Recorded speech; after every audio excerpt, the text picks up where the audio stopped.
आज मैं आप लोगों को कुछ हकीकत बताने जा रहा हूं जो बक्सर जिला के एक गांव में हुआ था।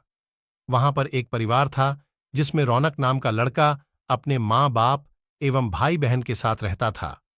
रौनक 20 साल का जब हो गया तो उसको देखने के लिए लड़की वाले आने लगे। कुछ दिन बीत गया, तभी रौनक को एक लड़की की फोटो अच्छी लगी। उसने अपनी मां को बोला, मां, मैं इसी से शादी करूंगा। और बोलता भी क्यों नहीं, हर लड़के की ख्वाहिश होती है कि उसकी औरत सुंदर और संस्कारी हो, ताकि किसी के सामने ले जाने से उसका मान भी बढ़े। उसकी मां ने बोला, ठीक है बेटा, तुम्हारी शादी मैं इसी से करवाऊंगी। और लड़की के पिता को हां बोल दिया। कुछ दिन बाद उसकी शादी का दिन आ गया। वह बहुत खुश था, क्योंकि उसकी हल्दी मेहंदी और संगीत से घर में खुशी छाई हुई थी। सारे मेहमान से उसका घर भर गया था। वह मन ही मन सोच रहा था कि मैं अपनी औरत को बाहर घुमाने ले जाऊंगा और दोस्तों के साथ खूब बातें भी करूंगा कि देखो, मेरी औरत लाखों में एक है। मन ही मन लड्डू फूट रहे थे और उस दिन उसका इंतजार भी खत्म हो गया, क्योंकि उस दिन उसकी शादी जो हो रही थी। गांव वाले भी धूमधाम से बारात लेकर लड़की के घर पहुंचे और दोनों की शादी भी हो गई। जब सुबह विदाई हुई तो उस समय लड़की को डोली में अकेले ही ससुराल लाया जाता था। चार कहार डोली को उठाते उठाते थक गए थे।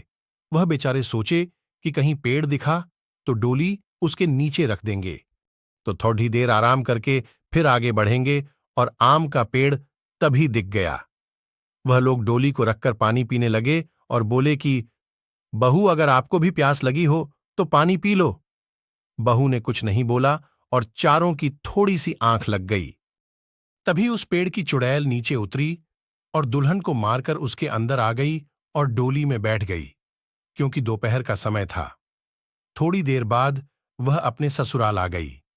लोग चार होने के बाद जब रात हुई तो रौनक अपने कमरे में गया। जब वह अपने बिस्तर पर बैठकर दुल्हन से बातें कर रहा था, तभी उसे जोर से प्यास लगी। उसने कहा, मैं पानी पीकर आता हूं। दुल्हन ने बोला, आप बैठो, मैं पानी दे रही हूं। इतना कहकर उसने अपना हाथ लंबा करके कुएं से पानी निकालकर उसको दे दिया। इतना देखते ही रौनक जमीन पर भद्द से गिर गया और बेहोश हो गया। थोड़ी देर बाद जब उसे होश आया तो उसने अपने सामने घूंघट में छुपी चुड़ैल को देख लिया और भागने की कोशिश करने लगा। तभी उस चुड़ैल ने बोला, आप भागो मत, मैं आपको मारूंगी नहीं और अब मैं आपके साथ रहूंगी भी नहीं। नहीं तो आप जीवित नहीं रहोगे, क्योंकि आपने हमारा चेहरा देख लिया। लेकिन यह गांव हमारी ही निगरानी में हमेशा रहेगा, क्योंकि यहां मेरा ससुराल है।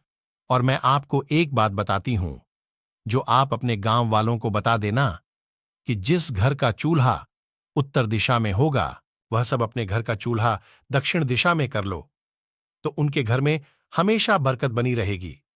इतना कहकर वह गायब हो गई। शास्त्रों के हिसाब से माना जाता है कि दक्षिण में अक्सर भूत प्रेत निवास करते हैं, लेकिन ऐसा करने से आज भी उस गांव में कभी भूखमरी या फिर कोई बीमारी जल्दी नहीं आती। वहां पर सब हंसी खुशी रहते हैं। हंसी खुशी रहते